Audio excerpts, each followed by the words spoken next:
Hey, Mark Edward Davis here, Dream Connections, and I am so glad to have you on this call. This is fun. I have been just chomping at the bit to get into this lesson last night, and it came from last night. I was on a drive back from Utah through the open prairies there, and I was listening to Todd Boston Tribe Talk. He was describing the relationship he had with his new fiancée, his Ukrainian girl Julia. And the way they're describing her attentiveness, the care, how much she's pouring into the relationship makes him feel loved. And she's just intuitive into where he's at and what he needs. And the guys on the call who were listening to them, we kept trying to help and describe and say why these were so special. But the words they were trying to use were all, there's just no vocabulary to define it. So all they could draw from was pop psychology and the stuff we hear today everywhere. So I thought about it. It's just crazy because this isn't it. I've been in this for a long time, and I'm married now to, obviously, Anna, my Ukrainian wife. We met 8 years ago this year. And I just, it finally came together for me. So right there, and as I was listening to it, I got it. I figured it out. And I wanted to get on the call. I couldn't get in because I was driving and it was on mobile. So I just texted him and said, I got something for you tomorrow night. So if you guys got the email announcing tonight, you probably heard a little bit of the tease and how excited I am about this presentation. So let's talk about it. Now, first, I have to start from a zero basis. We've all got to get on the same page here together. You've got to have some agreement with me on where I'm going to go on this. So where we're going to start is from a place of assuming that you haven't heard of Dream Connections yet. You hadn't thought about going overseas. Let's just have a conversation about guys in the West, whether you're from Canada, the UK, Australia, even the People's Republic of Texas, wherever you're from. Let's talk about, like, we're having a conversation about answering this question: what makes for a good relationship, and specifically a marriage relationship? What makes for a good marriage?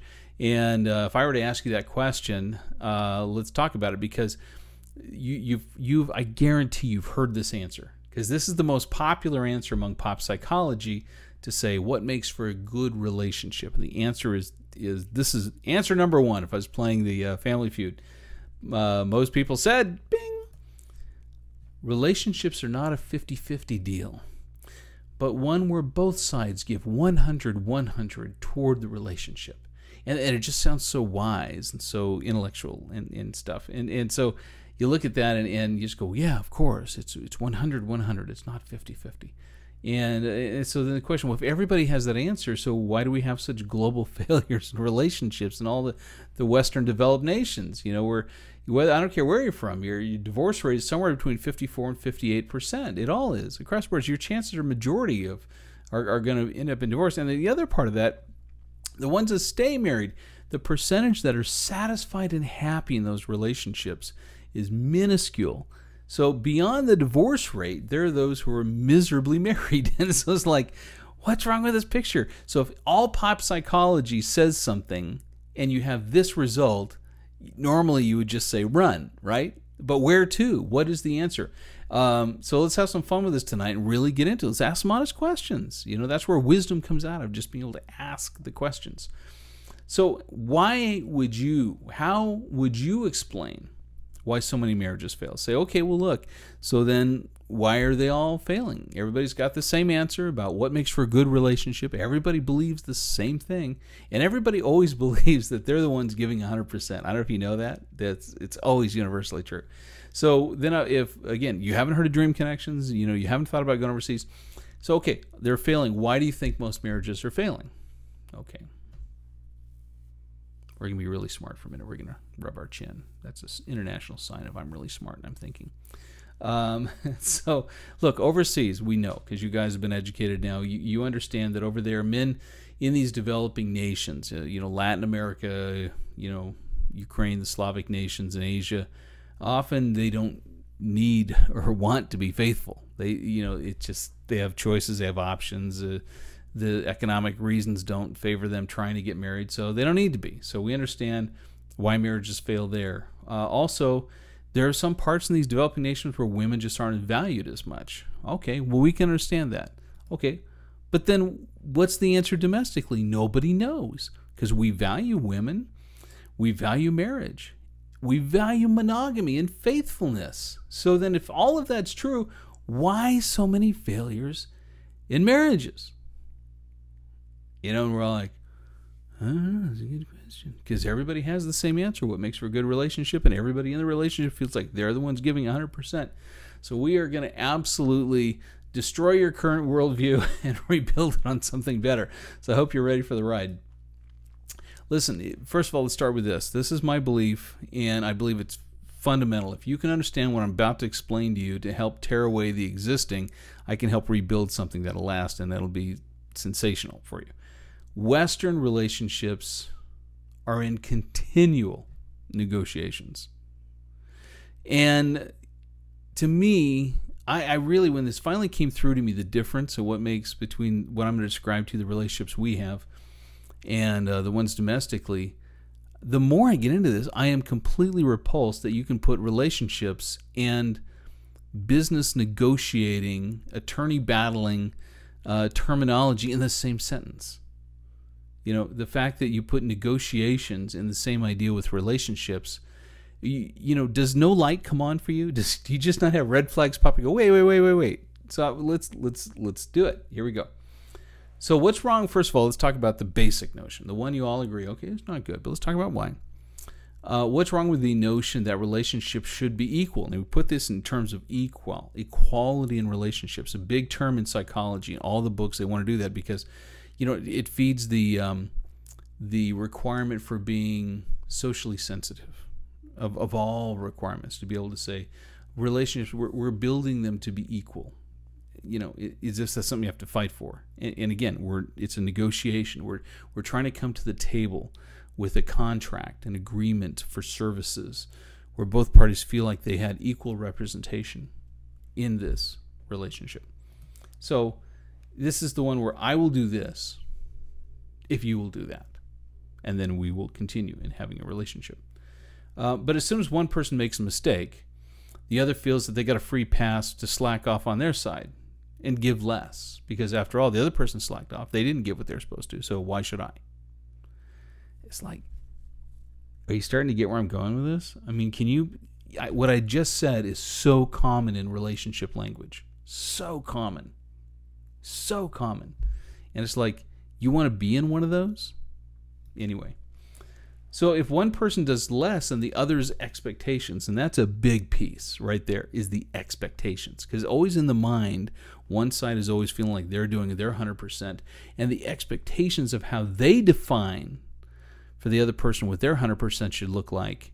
If they don't match that, they feel cheated and taken advantage of because they're doing their 100%. And of course, everybody gets to define their own 100%, but they want to define the other person's 100% too. It's just insane. Okay, so now let's go to the new equation. Pop psychology. No. It's 100 and 100. So what is wrong with this 100-100 thing? Let's talk about it.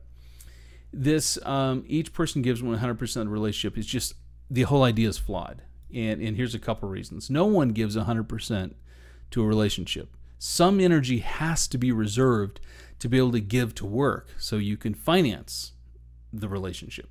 You have to have kids, you know, that require sometimes priority, you know, emergency, urgency, whatever, or nurturing. Friends, family, hobbies, or other things that get your energy. There is nobody who could give 100% to a relationship, and if you did, it would be called stalking. It would be strange. So first of all, the whole concept is flawed. You can't do it to begin with. It's failed. It's a failed ideology from the very onset. Let's go on. The 100% equation. Now, here's the deal, because it's out of nobility. Everybody says, you know what? The 100% equation presumes that I will try to give 100% without expectation. I will give and pour into this. And hopefully I will just find somebody who does the same for me. We both just give into each other. And I fell prey to this one, so I'm going to really break this down. I've learned that this is a really misguided notion for what unconditional love is. This is not what unconditional love is. This is being a carpet, you know, just having no self-esteem to just roll over and just go, I will do all the giving and expect nothing in return. And if I receive nothing, then that's the way it is. And if I love something, I'll let it go. And if it comes back, then it's mine. And it's like, guys, the more you get it, by the time we're done tonight, you guys can write PhD letters on successful relationships. We're going to trash this, and it needed to be trashed. Let's go. here's another part. The 100% equation can and will create an imbalance in contribution to the relationship. There is always going to be one person who gives a little more than the other at any given time, and this is normal. I mean, look, how many times in good relationships they start off with where like, you know, you have a husband that's going to go through a doctorate and attorney program or something, and so, you know, when he finally gets it, they do these big certificates for the wives, and they always call it a PhD, putting husband through, and so you have this wife who self-sacrifices so he can go get it done. So now it becomes his turn to then go now get this degree and bring money, and so now the balance comes back where, you know, she can relax and be at home and not work to put him through, you know, his doctorate program, and now the table's turning. And sometimes it works, and sometimes the guy just all of a sudden now he's working hard, and he hadn't had a break. He went to school the whole time. Now he's working all the time, and now she's sitting at home, you know, sucking on iced tea, and he's feeling this imbalance. You know, now it's not fair. I mean, you know, because now I'm doing all the work and you're just enjoying the fruits of my labor, and then, you know, he runs off, and crazy stuff happens because it's all around this comparative, a continual negotiation of who's giving most to the relationship to see if it's fair. And I look at that and just go, you've got to be kidding. If ever you get that vocabulary going about the fairness, the who's giving what, who's like that, it's failure. It's not fun. It's not happy. It's going to be doomed. And you can even take people who were good in the beginning, who are pouring into each other's lives, who had energy and excitement, and if they come from any of our Western cultures, they're going to get sucked into this, because even counseling and psychology teach this. They walk in the door to a marriage counseling session, and they do this whole thing about, well, why don't you explain what you need, and let's see if she can do that for you, and then let's see what she needs. Let's see if you can do that for her. And so, you know, if you can do this for him, do you think you could do that for her? Great, that'd be super. That'd be special. Okay, it's negotiating. It's negotiating, and I'm sorry, that is not what I'm seeing expressed in the relationships that we're seeing. Is got nothing to do with this. It's like foreign. The whole concept of that Western notion of doing this is a tragedy. And for those who are Christians, it's even unbiblical. And I'm going to talk about it. So what is the solution? Well, first of all, you got to kill all notions about how relationships work, because you're tainted. You've been tainted by this culture and tainted by a system that's not working. Look, this is a really interesting concept. This is what's always irritated me, and I don't know if it's irritated you. I want you to think about this for a second. I wrote this sentence down. You're not marrying a relationship. I'm going to stop there for a second.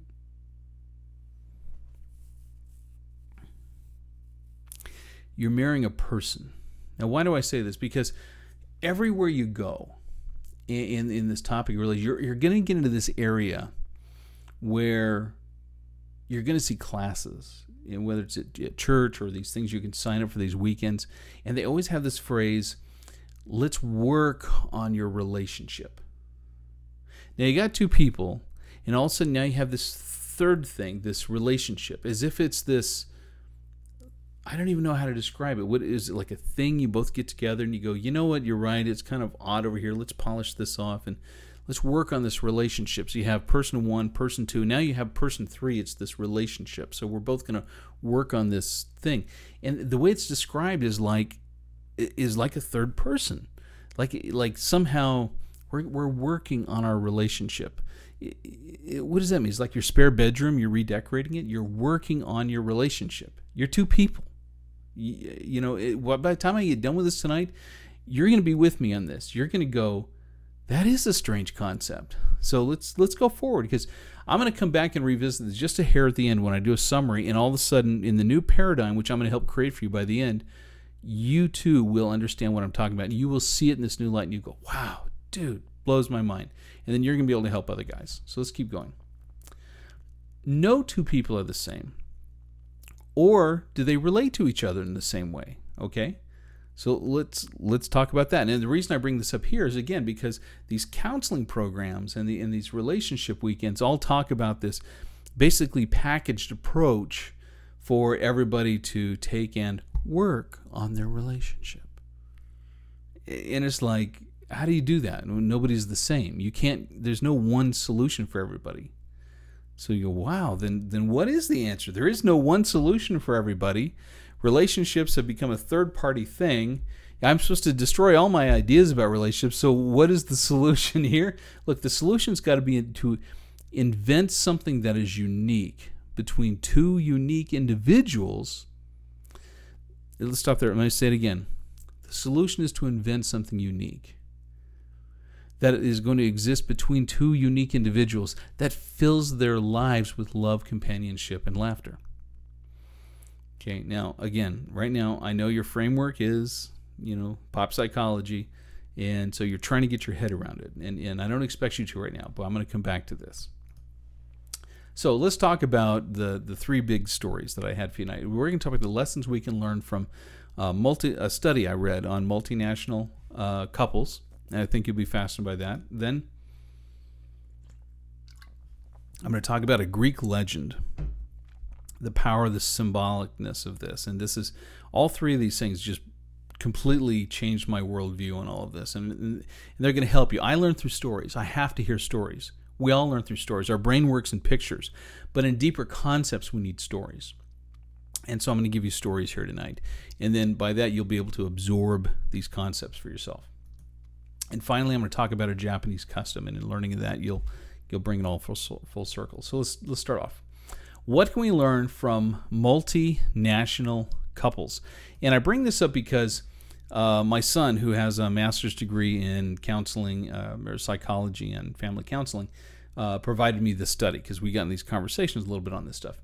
And so in this report, it's and here I got to talk some psychobabble that therapists talk amongst themselves. So this is the verbiage they use. So I'm going to translate it into real language here in a minute. But this study was called A Socio-Emotional Approach to Couple Therapy, Linking Social Context and Couple Interaction. So here's a quote from this report. Multinational couples draw upon multiple sociocultural possibilities to define themselves and their positions within the relationship. Okay, so now, psychobabble aside, let me translate. What does this mean? It means that couples coming from different parts of the world who come together, they don't come with presumptions. They have no pretext. There's no social norms for deciding how somebody from, Germany being married to somebody from, from Colombia, how they're supposed to have a marriage. What is this supposed to be like? I don't know. Where's the book on that? Where do they find somebody else in their neighborhood who has that? There are no social norms that force them to define this relationship, so they don't have to break out of social norms. There are no social norms. That's what this report is saying. Because of that, it gives them so many more possibilities of what they can do together, and they're open to it. Their mind is open to it. So that's what all that psychobabble meant. So they can make up their own definitions. And my Anna and I did this in the early days. We were going like, we were so madly in love with what we had that we kept saying, is there some way we can just come up with a different word than marriage? Because we just didn't have good representations of marriage that made us go, oh boy, joy, I want one of those. And so it's like, but what we had was awesome. And so it's like, can we just call it something else? Because it's just, it's just like, peanut butter. If you don't like peanut butter, do I have to put that word peanut butter in the use of something I actually do like now? It's just one of those things. It's just, how do you do? I don't know if you guys have been around for a while listening to my webinars and my teaching, there have been, I think 6 times now when I've done a call in going through different topics where I try to make a point and I do a survey. And a lot of times I'll actually bring up a screen and actually take a scientific survey among the guys in the call. And typically I have 80, 100 people on the call. And I ask this question. I ask, okay, now stop for a second. And I'm going to ask you in your world, wherever you are, in your social environment, forget international. I'm just talking about before that. We're just talking about where you live. All the people you know who are married, think of all the married couples. It can be parents, it can be your neighbors, church people, work people, anybody who's married, think about them. How many of those marriages can you say that are so cool, that you love the way they interact together? It makes you jealous. You say, God, I wish I had a relationship just like that one. Okay, with that being the question, how many marriage relationships do you know that would actually make you envious and excited and wish you had what they had? Go ahead and think about it. Got a number? Okay.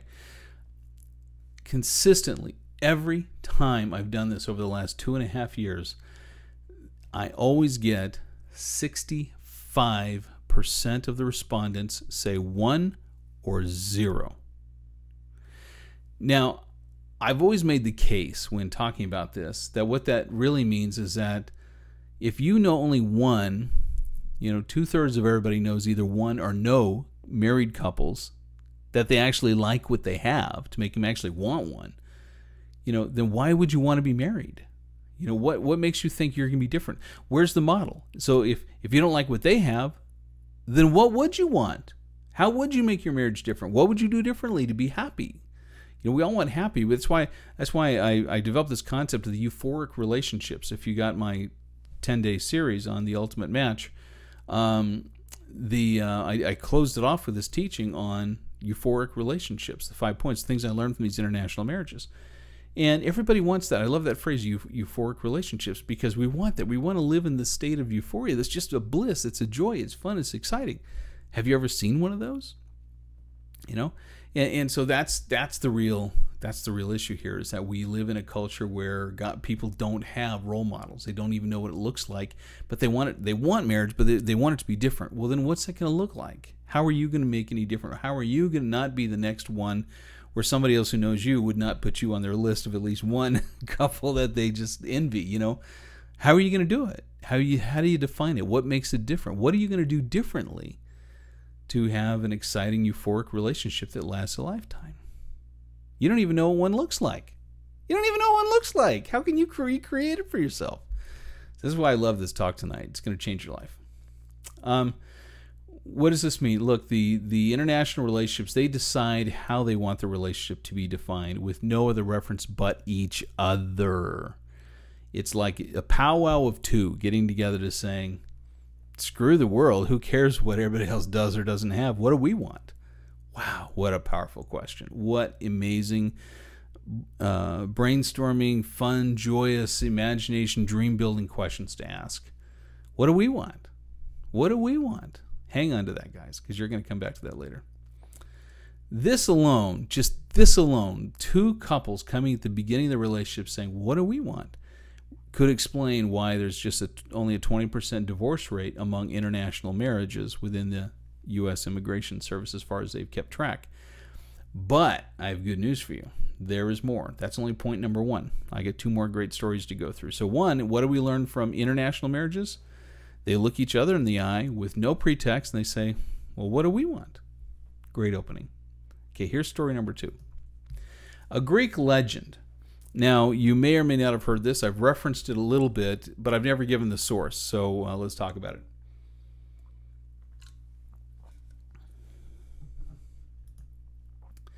According to Greek mythology, humans were originally created with 4 arms, 4 legs, and a head with 2 faces. But fearing their power, Zeus split them into 2 separate people. 2 separate parts, I should say 2 separate parts. That's what it says there. And he condemned them to spend their lives apart from each other. And so in the legend is, every soul is done this way. Every human who was created this way feels that they've been separated, and their half is somewhere roaming the world, and their sense of wholeness comes about when they find their half and they're reunited into one again, because that was their original created state, and they're trying to get back to it. So this is the philosophy that I mention this because I was introduced to this concept by my wife, and once I quickly found out that in talking with any one of these ladies, they all adamantly, passionately believe in this concept. They believe in this whole thing. That's why I tell guys in my coaching over there, when I do this series, when a guy goes on a quest tour, I require you to go through my 6 segment training videos. In one of those, I talk about using this phrase, I'm here to find my half. I mean, you may have used other phrases back home. I'm looking for my match, trying to find my soulmate. Scratch that. If you want to know what drives them, where their head's at, you have to use this phrase, I'm looking for my half. because it's not just a romantic concept to them. It is a deep and powerful philosophy, and then so I'm going to explain it to you. I'm going to contrast to you and help you understand the difference, okay? So let's go from where we talked about the standard Western pop psychology idea of relationships has to do with we're here to create relational equality in the relationships. So this is what that looks like. And first of all, you have two individuals who are creating to a relationship. They're building this third thing. They're building this relationship. Two people, individuals, trying to build and work on this thing that's not them. It's this thing that both of them are working on. I can't get over how you'll be there too by the time we get to the end. Trust me. So in the equality relationship model, both give 100% to make this relationship work. So they're both going to contribute their efforts towards this relationship thing. And they create roles. I have my roles. I will do my 100% to do my roles. And my spouse, he or she has roles. And I expect them to contribute 100% to do their roles with excellence. And honestly, to impress me a little bit. Go ahead, impress me. I'll impress you, impress me. So I want to talk about the difference now in somebody who has a philosophy about being rejoined with their half and what that means to their entire concept. So first of all, they would say, instead of saying we are two individuals contributing to a relationship, they would say my spouse is an extension of me. We are one. I like it. That sounds good. They, instead of saying we both give 100% to make this relationship work, they would say I care for my spouse as I do for my own needs, because we are one. Of course I care. It's my half. I care for me as much as, I mean, why would I not care for me? You know, and it's this concept. This is my half. I care for my spouse as I do with my own needs. We're one. Finally, I have roles. My spouse has roles. No, my spouse and I are creating a life together. And this is where I'll tell you in a minute about the couple I met. But to watch them interact, you saw this in motion, and it was beautiful. It was just simple beauty. This is where I want to talk about this couple. I introduced you to Dr. Kira Moore. Kira was a doctor in St. Petersburg, Russia, and she met and married an American man. And so when I met them, they'd been married 9 years. Today it's over 15 years. They've been married together. They had 2 children. And she took what she was as a doctor in Russia, and she finished her residency and came over and became a doctor at Kaiser in America, and now runs a floor with, I think, 26, 27 nurses under her. And so my first introduction to this, to an international, multinational, multicultural relationship was this one, American guy.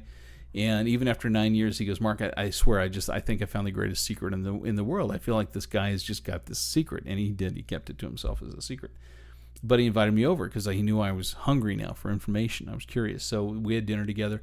She served us. She was very gracious. And she made this comment. I go to work each day and see women competing against their men. And I say, how can you do that to your half? Why would you want to hurt yourself like that? Now, mind you, this is the very first international, multinational couple I'd ever met. And I wasn't grilling her for stuff. I hadn't even gone to meet my wife yet. I hadn't written a book. I'd done nothing. I was a single guy. I was curious about overseas. And this is one of my first exposures to their philosophy and their mindset, that she observes and sees the women and the people they have in American marriage relationships, and she sees how they're competing with their man in this way. And her reaction is, how can you do that to your own half? It's like cutting off your own arm, hurting yourself. Why would you do that to yourself? It's like maiming yourself. It's such a bizarre concept to them, this whole notion of this negotiation and this competition thing. And she believes that's hurting yourself. And of course, it's not a position where we come from. So I want to talk about it because Westerners don't see their spouses as their half. They just don't. This concept is foreign to them. They don't see their spouses as an extension of themselves. They see them as two individuals working on a relationship. They don't see competition as a bad thing. I've had, I got to tell you this story, and this is very painful because in the negotiation process, there seems to be this element of where each partner has a secret hand they hold, and there's always like this negotiating thing. I tell you the truth. Rudy was a really good friend of mine. I love him dearly, and he was getting married. And this guy's great. This one of his kids. He built his own house. Today he runs a business doing very high-end installation of these home stereo systems, built into the walls and everything. He's just a great handyman. He was a manager of a very large department of a company before he went on his own.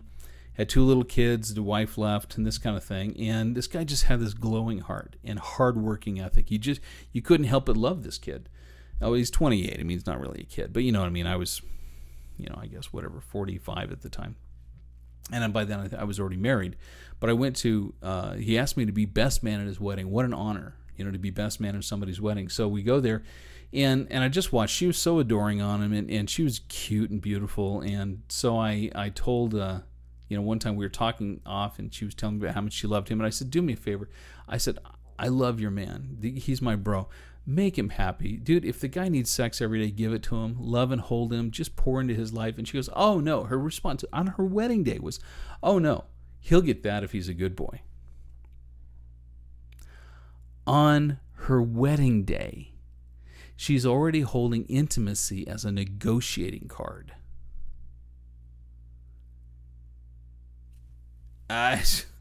That marriage lasted, and I was heartbroken for my friend. I loved him dearly, and that marriage lasted 3.5 years. And what are you going to say? They're already married. I mean, what can I say? There's nothing I can say. It's already done.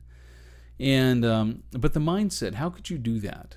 And for those, in fact, and let me take this a step further. I want you to understand that, guys, for those of you who are Christians, you're in the church, and you think you're a little step above everybody, because you do all this teaching on marriage counseling and stuff. The average divorce rate among Christians is the same. That's not the answer. That's not where the problem is. The problem is in this philosophy that's filtered into the church. It's not biblical.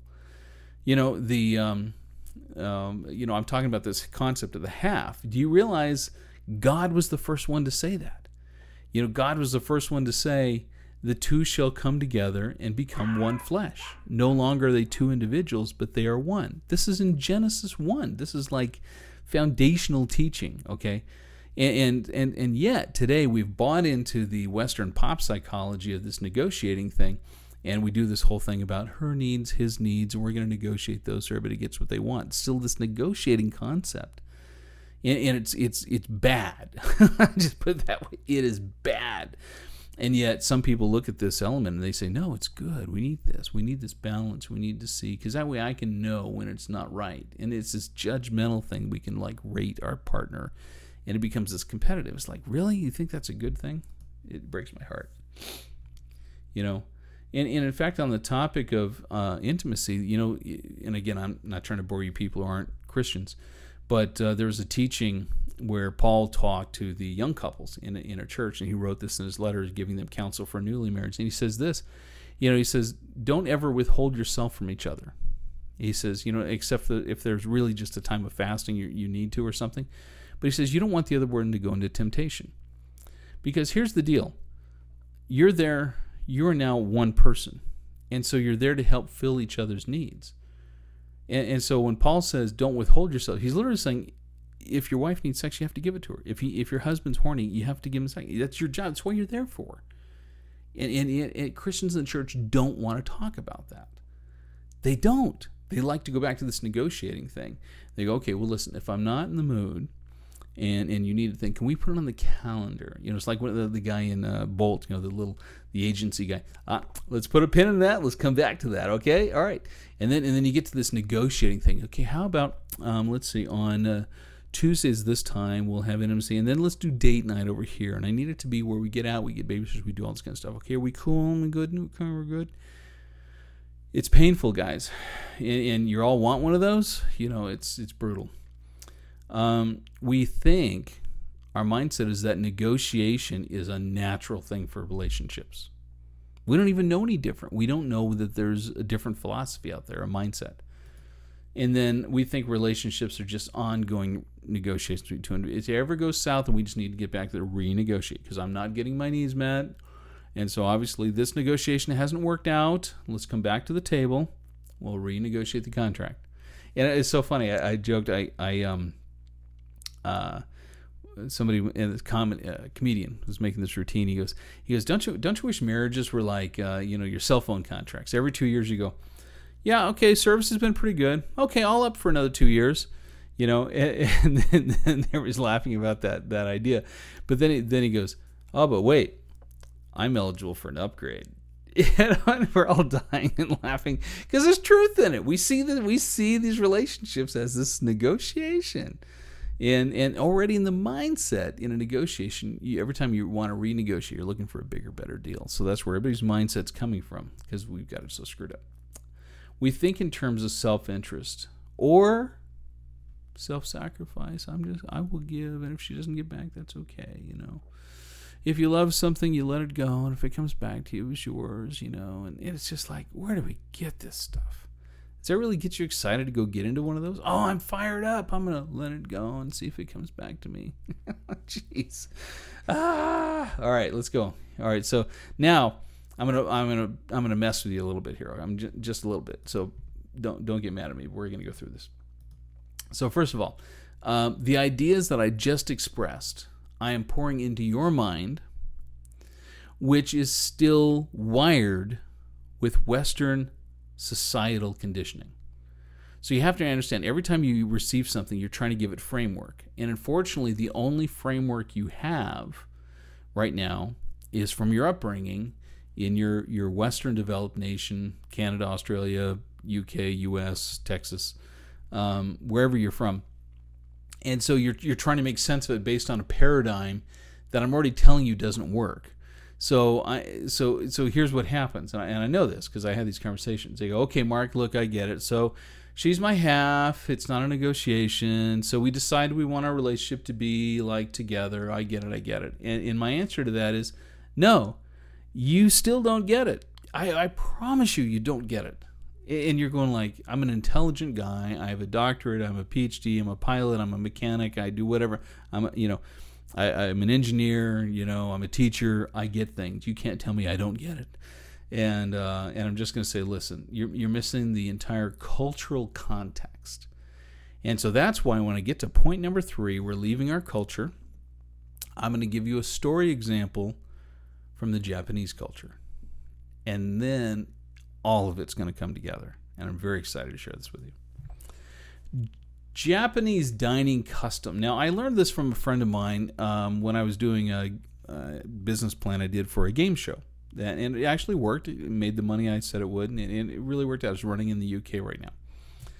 But you see the bottle in the middle of the table. Okay, this is kind of typical. They're obviously eating sushi and whatnot, but what happened was I wanted to go out to I told him I really love sushi, and so it just lit off bells in his mind, because when this guy he was a production manager, so he arranged logistics like nobody. I mean, he could negotiate, and everybody loved him. He had such a great personality, very warm guy, and he had lived in Japan for 3 years.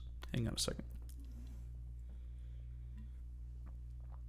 And he was doing a project over there, an entertainment project, and he says, Mark, let me teach you what are the customs there. And so we go to this Japanese restaurant, and this is a little more traditional than I'd ever seen. I mean, we weren't sitting on the floor on pillows, but the waitresses were in full kimonos with a little square pillow thing on their backs, and they had a garden out in the back that was one of these manicured things where they rake the sand to a perfect shape, and these little bonsai trees everywhere and stuff that I don't even understand what it all means. And so we ordered one of the things for drinks. We ordered Sapporo beer and sake, hot sake. So the Sapporo beer comes in a bottle that size you see in the picture, big one, and so did any water or anything else. And then your glasses are small on the table.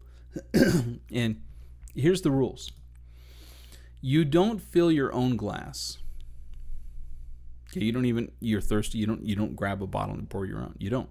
Your companion, your dining companion, does. He fills you up when you're empty.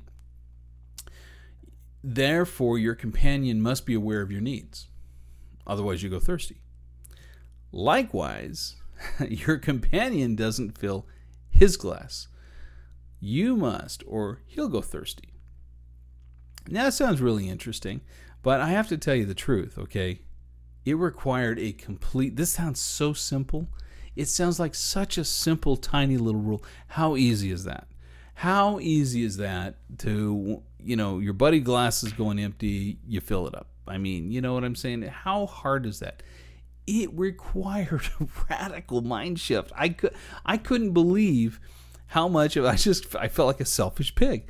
I failed miserably at first at this. I really did. I was so absorbed in my own conversation, my own dining, enjoying the sushi and all the things going on here, because we normally do. We're in our own bubble.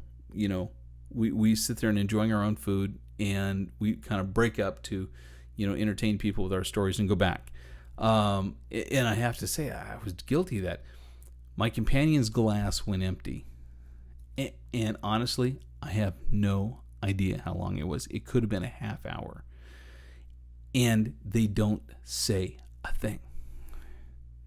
He will politely wait until I notice. And if I never noticed, he would just go get water later or whatever he needed. I mean, literally, he wouldn't be rude about it. He wouldn't be pissed off about it. It wasn't like, oh, I'm never going to stop. It was very simple. It's just the way it was.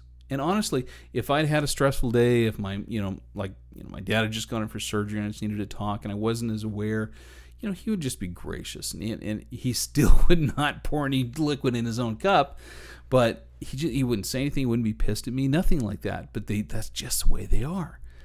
And I was just embarrassed. I was horrified. I felt like a self-absorbed American pig. I just did.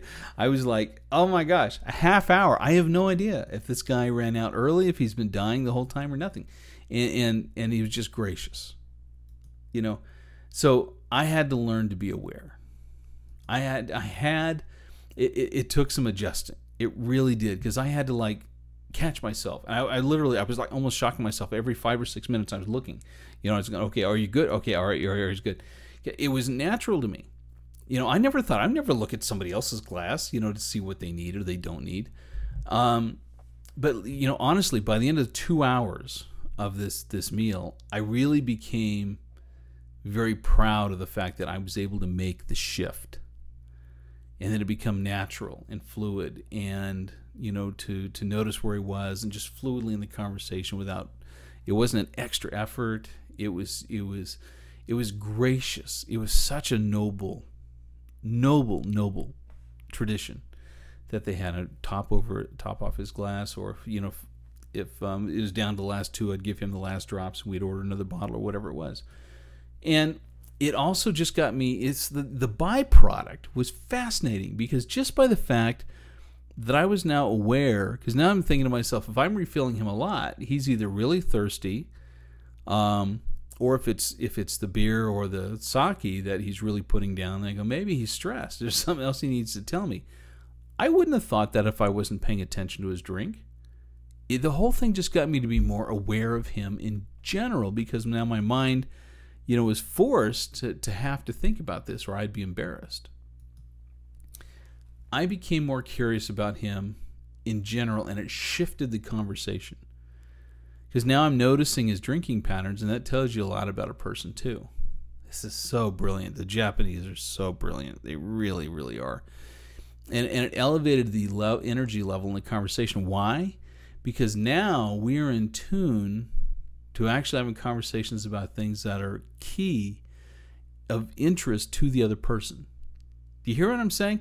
So now we're having conversations that are, we're actually in their space. We're getting them. We're in tune. We're listening. We're absorbed into where they're at. We're paying attention, and it's interesting to us. I'm fascinated. So I'm watching his glass. I'm doing this because now it's kind of like my game. It's my project. I'm sitting here doing this, but now it's making me aware of his consumption and going a little bit more into what he's going on biologically, a little bit all the rest, and then it helped me ask questions. And of course, anytime somebody's asking questions about you, intuitively about where you are, you can't help but rise up to it. Somebody's fascinated in you. That makes you immediately fascinated in them, and then both of you are now having very interesting conversations. and it makes you not as much of a self-absorbed whatever. It's absolutely the brilliance of this, the simplicity and the brilliance of this little gesture just fried my brain. I'd never be the same. I love the exercise. And I got to tell you this. I was not having dinner with a relationship. Do you know that? Can you get this now? I'm not sitting here going, we need to work on our relationship here together. So I'm going to spend time talking about me, and you need to listen. And then I will take time to listen to you, and then I will absorb what you said and respond back. What kind of crap is that?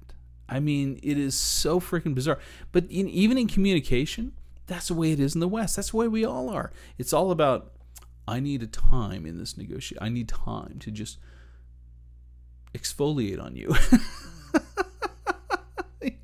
To just shed my day's garbage on you. And you need to listen to me until I feel satisfied that I was heard. And then I will listen to you and scratch my chin like as if I'm really listening and not thinking about why my glass is empty. This whole stuff becomes funny.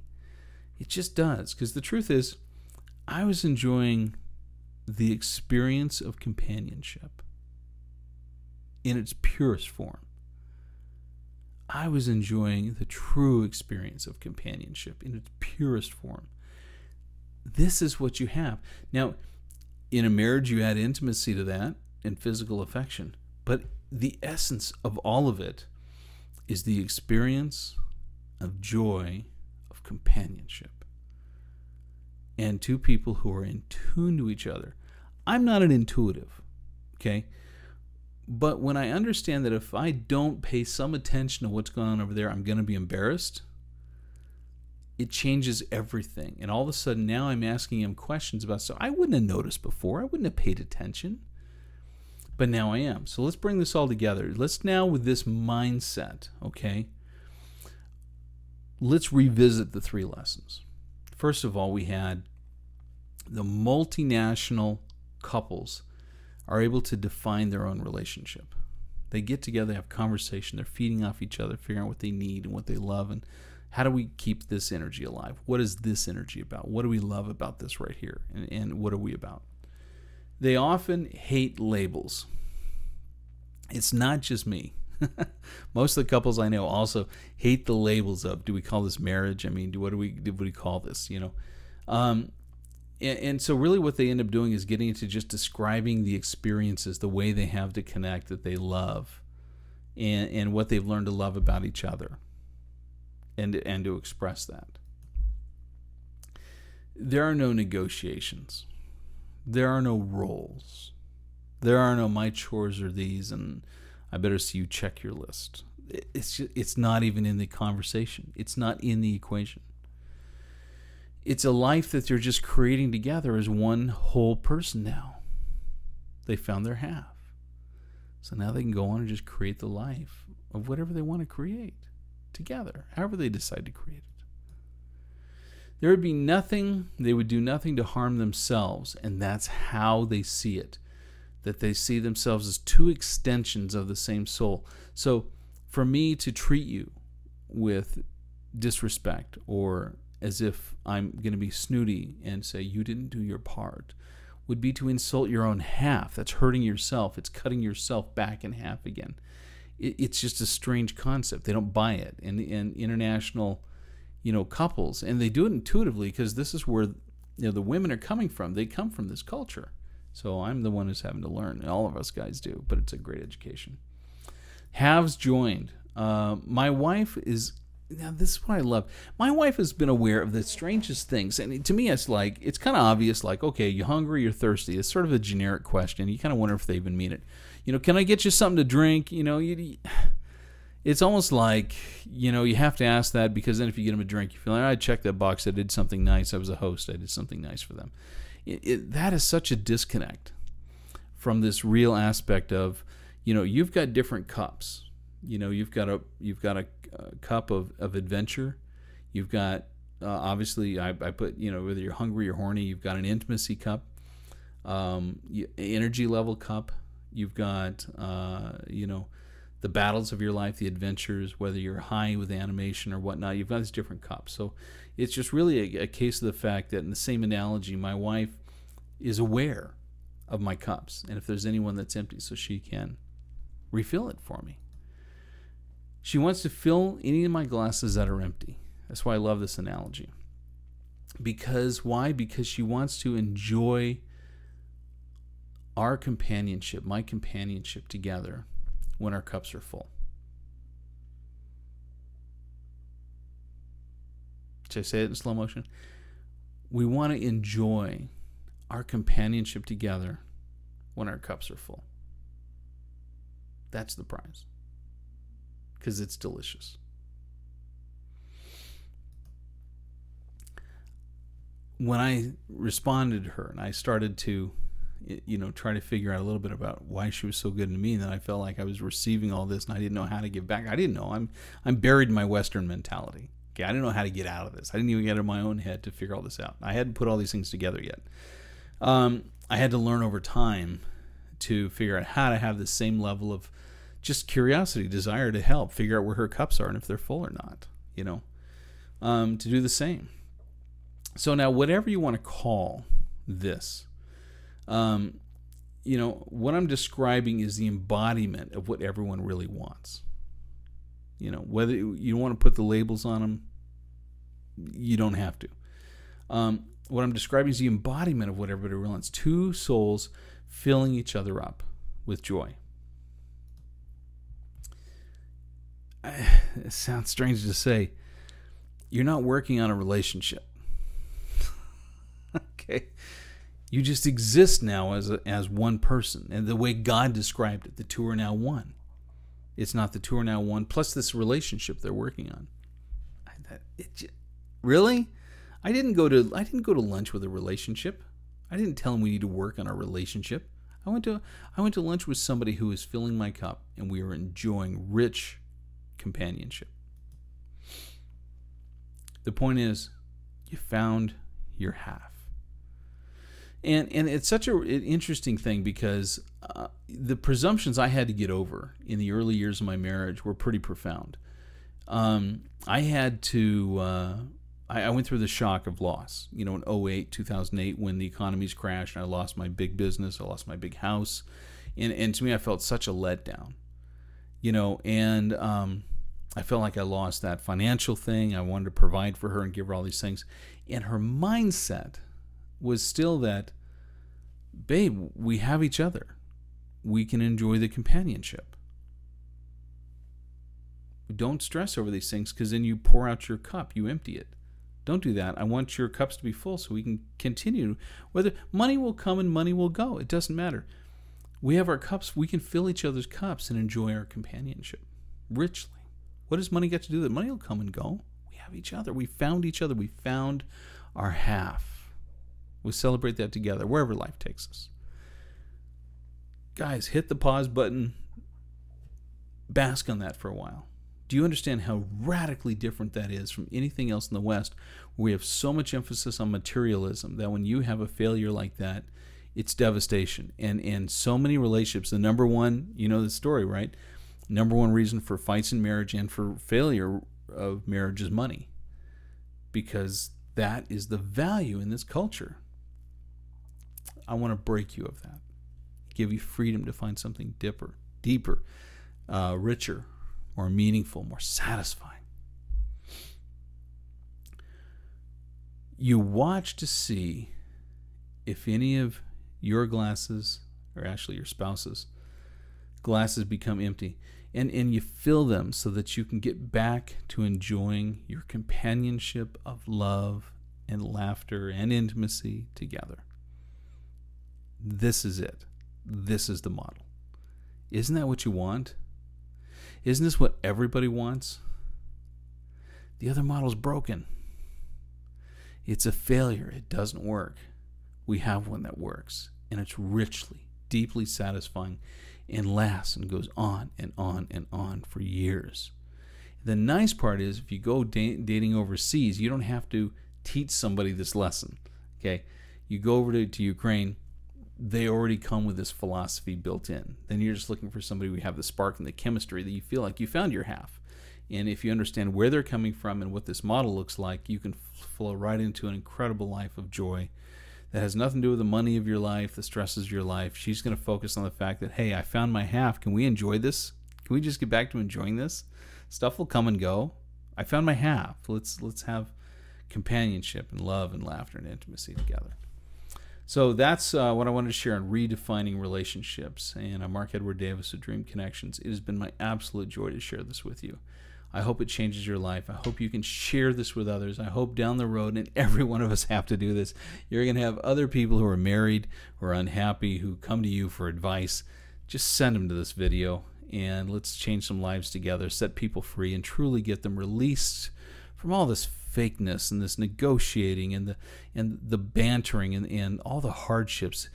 Relationships, it should be effortless, it should be joyous, it should be focused on things that are so deep and satisfying, and getting out of the games and out of the negotiations and the you did this and I didn't do that. That's just don't even belong. So join me, send me an email, tell me more about your journey, what you learned. My email is mark@dreamconnections.com, and I celebrate with you. I celebrate with all couples that are set free to truly know what we know, what we've learned. Thank you for watching. Have a great life. Celebrate together.